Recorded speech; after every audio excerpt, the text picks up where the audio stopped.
नमस्कार दोस्तों, पिछले वीडियो में हमने देखा था राष्ट्र का स्वरूप पाठ से दो सबसे महत्वपूर्ण गद्यांश और इस वीडियो में हम देखने वाले हैं राबर्ट नर्सिंग होम में जो पाठ है उससे दो सबसे महत्वपूर्ण गद्यांश देखने वाले हैं जो आपके बोर्ड पेपर 2026 में 100% पूछा जाएगा।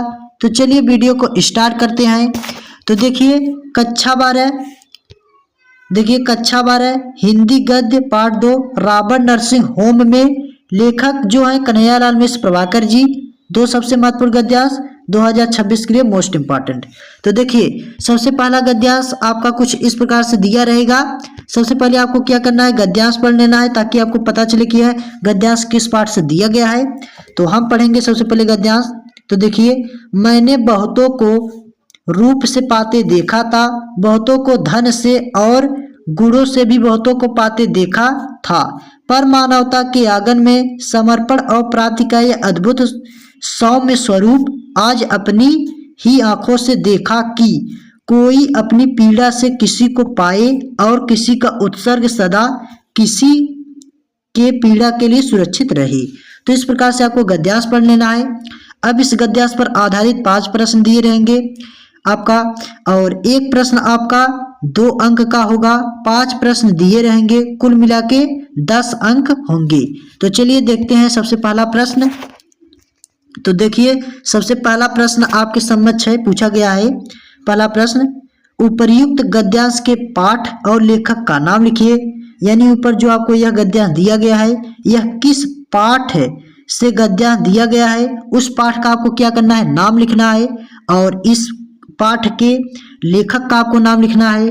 तो देखिए पाठ का नाम आप लोग जानते हैं, पाठ का नाम आपका हो गया राबर्ट नर्सिंग होम में और लेखक कन्हैयालाल मिश्र प्रभाकर। तो इस प्रकार से आपको क्या कर देना है, पाठ का नाम इस प्रकार से आपको हेडिंग डाल देना है और इसके आगे आपको लिख देना है राबर्ट नर्सिंग होम में, और आपको लेखक का इस प्रकार से लिख देना है लेखक का नाम। लेखक का नाम तो कन्हैयालाल मिश्र प्रभाकर जी। तो इस प्रकार से आपको लिख देना है। पहले प्रश्न का उत्तर हो जाएगा, आपको 2 अंक मिल जाएगा। अब देखिए जो दूसरा प्रश्न आपसे पूछा गया है, प्रश्न नंबर 2 है, रेखांकित अंश की व्याख्या कीजिए। यानी जितना आपको रेखा में अंकित किया गया शब्द दिखाई दे रहा है उतने का आपको क्या कर देना है, व्याख्या कर देना है। तो देखिए आपको व्याख्या कुछ इस प्रकार से करना है। लेखक कन्हैयालाल मिश्र प्रभाकर जी कहते हैं कि मैंने बहुत से ऐसे लोगों को दूसरों को अपने रूप से पाते देखा था और बहुतों को दूसरों को अपने धन दौलत से पाते देखा था, और बहुतों को कन्हैयालाल मिश्र प्रभाकर जी कहते हैं कि अपने गुणों से पाते हुए गुण अर्थात शील से पाते हुए देखा था। लेकिन मैंने इंदौर मध्य प्रदेश में जो नर्सिंग होम अर्थात अस्पताल है उसमें 3 कार्यरत मतलब सेवानिरत नर्स थी, उनको मैंने देखा तो वे अपने कष्ट को भूलकर मतलब अपने कष्ट को न देखते हुए दूसरे के सेवा में निरत थी अर्थात लगी हुई थी। तो उसी का चित्रांकन कन्हैयालाल मिश्र प्रभाकर जी किए हैं इस गद्यांश में। तो आपको इसी प्रकार से व्याख्या लिख देना है। तो ये हो गया आपका दूसरे प्रश्न का उत्तर। अब देखिए जो तीसरा प्रश्न आपसे पूछा गया है वह आपका है, लेखक ने समर्पण और प्राप्ति का कौन सा अद्भुत सौम्य स्वरूप देखा।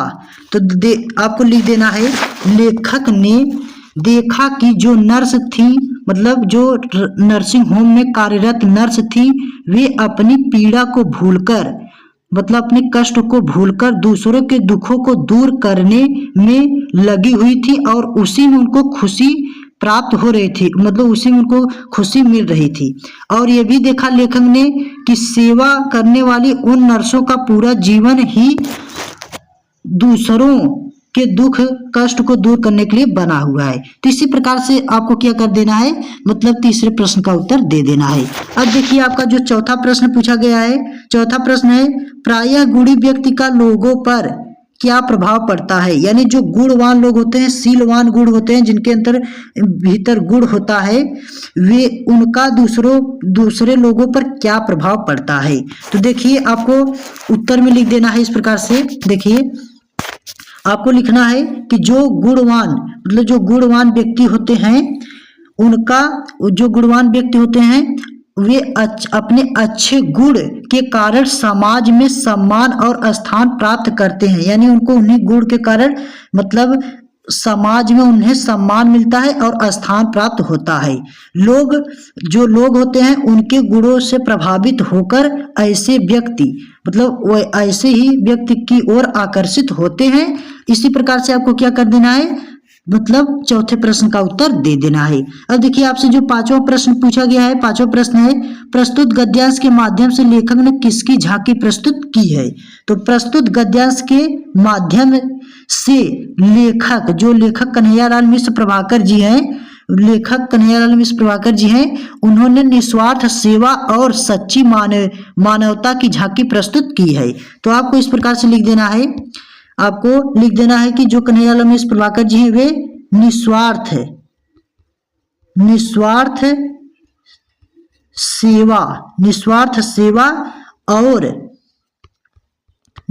सेवा और सच्ची मानवता की झांकी प्रस्तुत की है। इस प्रकार से आपको पांचवें प्रश्न का उत्तर दे देना है। तो इस प्रकार से आपका पहला गद्यांश हो जाता है जो आपके लिए मोस्ट इंपॉर्टेंट है। अब आइए हम लोग दूसरा गद्यांश देखते हैं। तो देखिए दूसरा गद्यांश आपके समक्ष है, आपको सबसे पहले गद्यांश पढ़ लेना है, फिर इस गद्यांश पर आधारित प्रश्न का उत्तर देना है। तो देखिए हम सबसे पहले गद्यांश पढ़ते हैं। तो देखिए यह अनुभव कितना चमत्कारी है कि यहाँ जो जितनी अधिक बूढ़ी है वो उतनी ही अधिक उत्फुल्ल मुस्कानमयी है। यह किस दीपक की ज्योत है, जागरूक जीवन की, लक्ष्यदर्शी जीवन की, सेवानिरत जीवन की, अपने विश्वासों के साथ एकाग्र जीवन की, भाषा के भेद रहे होंगे भी पर यह ज्योत विश्व की सर्वोत्तम ज्योत है। तो इस प्रकार से आपको गद्यांश पढ़ लेना है। पढ़ने के बाद आपको अब मालूम मतलब आपको इसी से पता चलेगा कि यह किस पाठ से गद्यांश दिया गया है। तो यह राबर्ट नरसिंह होम पाठ से दिया गया गद्यांश है और इस गद्यांश पर आधारित 5 प्रश्न रहेंगे और वहीं एक प्रश्न आपका 2 अंक का रहेगा। जिस प्रकार से मैंने आपको मतलब पहले गद्यांश में बताया सेम उसी पैटर्न इसी गद्यांश में भी रहेगा। तो देखिए सबसे पहले हम गद्यांश देखते हैं, मतलब सबसे पहला प्रश्न हम देखते हैं। तो देखिए सबसे पहला प्रश्न आपसे पूछा गया है उपर्युक्त गद्यांश के पाठ और लेखक का नाम लिखिए। तो ऊपर जो ये गद्यांश दिया गया है यह किस पाठ से दिया गया है, तो मतलब ये राबर्ट नरसिंह होम पाठ जो है उससे दिया गया, यानी जो पहले प्रश्न का उत्तर था वही प्रश्न का उत्तर आपको इसी में भी लिखना है। मतलब पाठ का नाम राबर्ट नरसिंह होम में, लेखक कन्हैयालाल मिश्र प्रभाकर जी। इस प्रकार से आपका पहला प्रश्न हो जाता है। दूसरा प्रश्न आपका पूछा गया है रेखांकित अंश की व्याख्या कीजिए, यानी जितना रेखा में अंकित किया गया आपको शब्द दिखाई दे रहा है इतने का आपको व्याख्या करना है। तो आपको व्याख्या कुछ इस प्रकार से कर देना है कि कन्हैयालाल मिश्र प्रभाकर जी कहते हैं कि जो कन्हैयालाल मिश्र प्रभाकर जी हैं वे नर्सिंग होम में कार्यरत 3 जो नर्सें हैं उनको देखकर कहती हैं कि मतलब उसमें 3 नर्स में से एक नर्स ऐसी थी जिनकी उम्र अधिक हो गया था, मतलब अधिक उम्र की थी। तो उसी को देखकर कह रहे हैं कन्हैयालाल मिश्र प्रभाकर जी कि कितनी चमत्कारी यह दृश्य, मतलब कितना चमत्कारी है कि यहाँ जो जितनी अधिक बूढ़ी है यानी जितना अधिक उनका उम्र हो गया है वह उतनी ही अधिक उत्फुल्ल मुस्कानमयी है, यानी उतना ही अधिक वे मुस्कानमयी दिखाई दे रही हैं। हालांकि आप लोग जानते ही हैं जिनका उम्र अधिक हो जाता है वे अक्सर निराश रहते हैं, मतलब थोड़ा उनको परेशानी होता है, निराश रहते हैं। लेकिन वे जो मतलब नर्स हैं वे उनका नाम क्या है उनका नाम है मदर टेरेसा। जो अधिक उम्र की नर्स है उनका नाम है मदर टेरेसा। तो 3 नर्स हैं, एक का नाम है मदर टेरेसा, दूसरे का नाम है सिस्टर क्रिस्टहेल्ड और तीसरे का नाम है सिस्टर मार्गरेट। तो जिनका सबसे अधिक उम्र है उनका नाम है मदर टेरेसा। तो वे क्या है कि अपने कार्य में एकदम लगी हुई हैं, मतलब उनका उम्र अधिक हो गया है तभी भी वे मुस्कानमयी दिखाई देती हैं। तो इस प्रकार से आपको अपनी तरफ से व्याख्या आपको कर देना है। व्याख्या आपको स्वतंत्र रूप से अपनी ओर से मतलब बढ़ा चढ़ा के आपको कर देना है। तो इस प्रकार से आपका दूसरे प्रश्न का उत्तर हो जाता है। अब आइए हम लोग तीसरे प्रश्न का उत्तर देखते हैं। तो देखिए आपका जो तीसरा प्रश्न है पूछा गया है, तीसरा प्रश्न भिन्न भिन्न प्रांतों में भाषा में क्या अंतर देखने को मिलता है। तो आप लोग जानते हैं भिन्न भिन्न प्रांतों अर्थात अलग अलग देशों में अलग अलग भाषाएं बोली जाती हैं। जैसे आप लोग अमेरिका में देखते होंगे तो वहाँ इंग्लिश मतलब बोला जाता है, और भारत में देखेंगे तो यहाँ अधिक करके हिंदी में बोला जाता है। ऐसे ही चीन में कुछ अलग बोला जाता है। तो ऐसे ही भिन्न भिन्न प्रांतों देशों में अलग अलग बोली बोली जाती है, लेकिन कार्य जो होता है, काम होता है, वह लगभग एक ही होता है। तो इसी प्रकार से आपको उत्तर दे देना है तीसरे प्रश्न का। अब देखिए आपसे जो चौथा प्रश्न पूछा गया है, चौथा प्रश्न है कौन सी ज्योत विश्व की सर्वोत्तम ज्योति है। तो आपको उत्तर देना है जागरूक जीवन की ज्योत विश्व की सर्वोत्तम ज्योति है, लक्ष्यदर्शी जीवन की ज्योत विश्व की सर्वोत्तम ज्योति है, सेवानिरत जीवन की ज्योत विश्व की सर्वोत्तम ज्योत है। तो इस प्रकार से जागरूक जीवन की ज्योत से लेके सेवानिरत जीवन की ज्योत यहाँ तक आपको उत्तर चौथे प्रश्न का लिख देना है। तो इस प्रकार से आपका चौथे प्रश्न का उत्तर हो जाता है। अब देखिए आपसे जो पांचवा प्रश्न पूछा गया है, यहाँ देखिए जो आपसे पांचवा प्रश्न पूछा गया है, पांचवा प्रश्न है प्रस्तुत गद्यांश में लेखक ने किसकी मुस्कान में जीवन का चित्रांकन किया है। तो आपको लिख देना है इस प्रकार से प्रस्तुत गद्यांश में लेखक ने नर्सिंग होम में कार्यरत मदर टेरेसा, यानी जो जिनका सबसे अधिक उम्र है नर्स, उनका नाम क्या है, मदर टेरेसा। तो मदर टेरेसा और उनके जैसे अन्य वृद्ध सेवा भावी महिलाओं जैसे सिस्टर क्रिस्टहेल्ड के मुस्कानमय और ऊर्जावान जीवन का चित्रांकन किया है। यानी इतना अधिक उम्र हो गया है तब भी उनके अंदर ऊर्जा शक्ति भरा हुआ है और वे कार्य में लीन है, कार्य कर रहे हैं। तो इसी प्रकार से आपको क्या करना है, पांचवें प्रश्न का उत्तर दोस्तों दे देना है।